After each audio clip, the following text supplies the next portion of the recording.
안녕하세요. 골돌 자녀교육입니다. 날씨가 많이 추워졌습니다. 코로나로 인해서 모두 몸과 마음이 더 춥게 느껴지는 겨울입니다.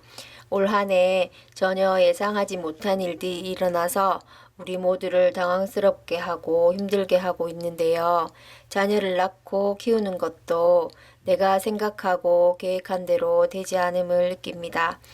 제가 아이를 엄청 좋아해서 아이를 낳으면 정말 잘 키워야지 하는 그런 마음으로 나름 태교를 열심히 했었답니다. 비싼 교구를 사줄 형편이 안 되니 내가 직접 만들어 보아야 되겠다 하면서 부직포를 사서 1, 2, 3, 4 이런 숫자 카드를 만들기도 하였습니다.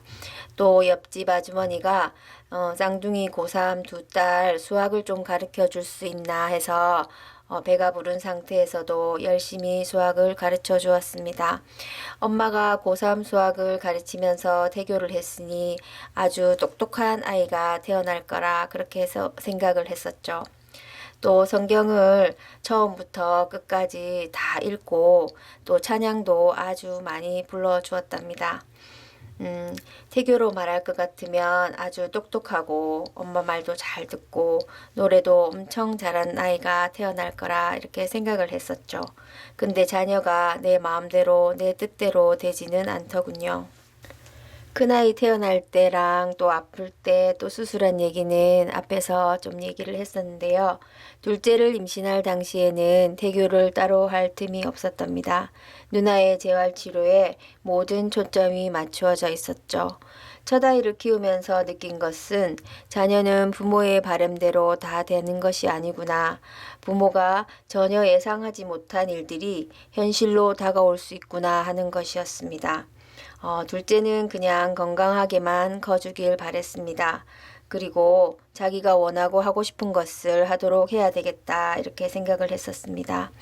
또 부모가 엄마가 다 해줄 수 없으니 자기 스스로 선택을 해서 결정을 하고 또 그 선택한 것을 책임질 줄 아는 아이로 커 나가길 바랬습니다.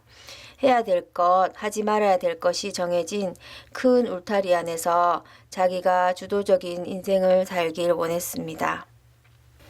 6살에는 그래도 남들 다 가는 어린이집은 가야 되지 않겠나 해서 다니기 시작했습니다.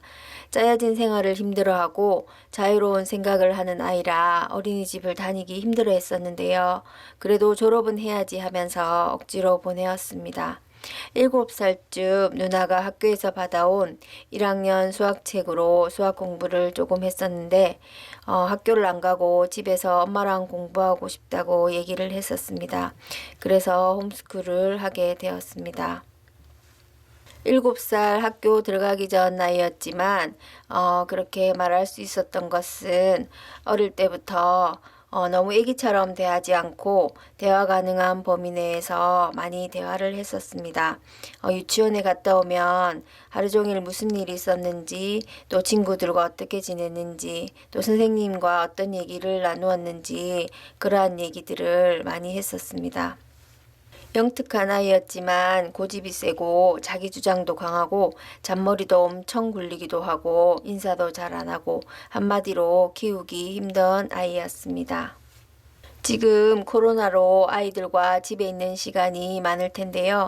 홈스쿨 하면서 하루 종일 집에 같이 있다 보면 엄청 힘든 순간들이 많이 있습니다.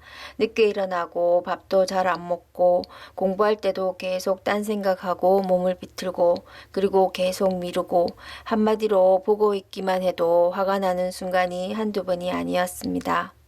나무로 되어 있는 효자손에 성경 말씀을 적어두고 인사를 잘 안 하거나 엄마 아빠 말을 잘 안 듣거나 그리고 거짓말할 때 그리고 공부하면서 딴 생각할 때 아이 아빠는 심하다 싶을 정도로 엄하게 교육을 시켰습니다.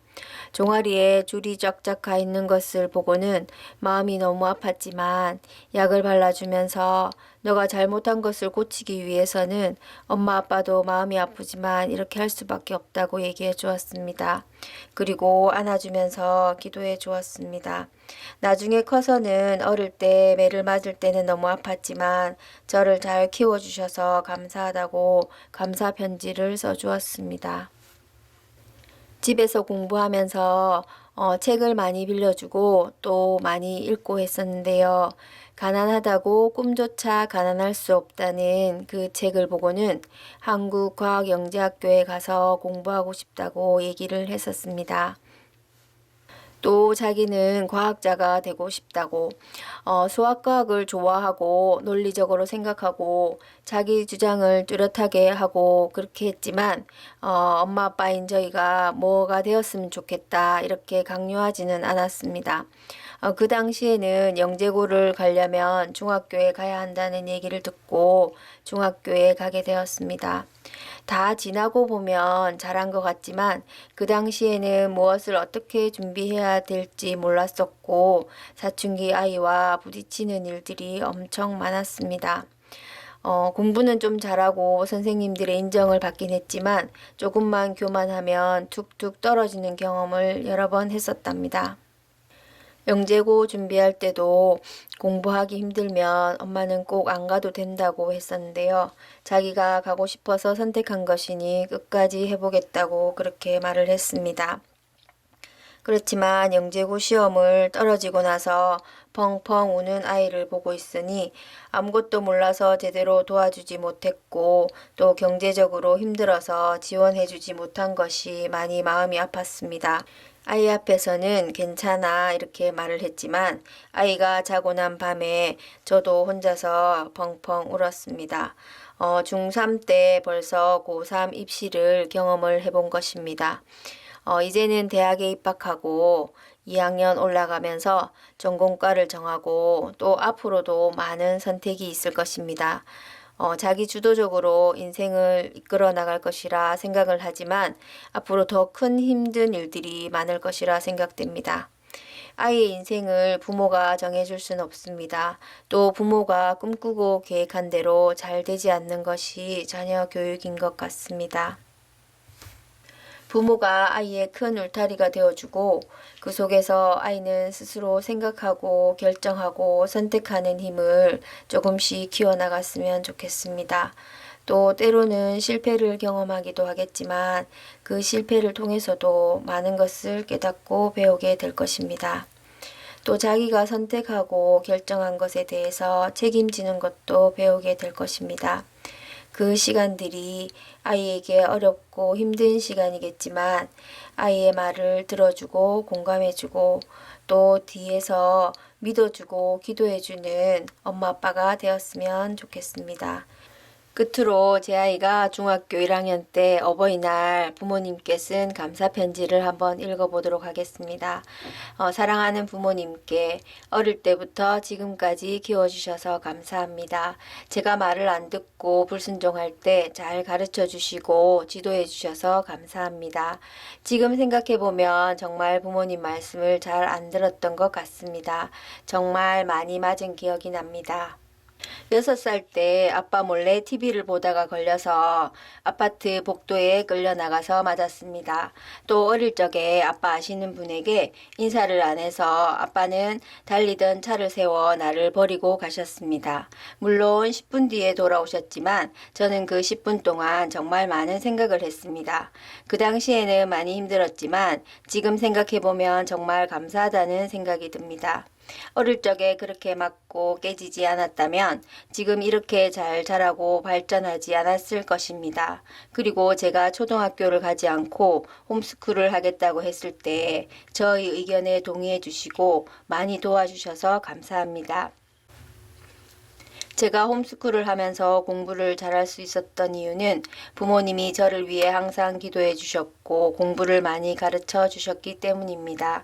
저에게 꿈과 목표를 가질 수 있게 해주셔서 감사합니다. 저는 5학년 때까지 공부를 왜 하는지 잘 몰랐습니다. 하지만 아빠는 저에게 어떻게 사는 삶이 의미 있고 가치 있는 삶인지 가르쳐 주셨습니다. 저는 남을 도와주고 행복하게 해주는 것이 가치 있는 삶이라는 것을 알았습니다. 그리고 남을 행복하게 해주기 위해 공부를 해야 함을 알았습니다. 왜냐하면 저는 공부가 제일 자신 있었기 때문입니다. 정말 감사드립니다. 앞으로도 항상 저를 위해 기도해 주시고 많이 가르쳐 주세요. 사랑합니다. 긴 얘기 들어주셔서 감사합니다.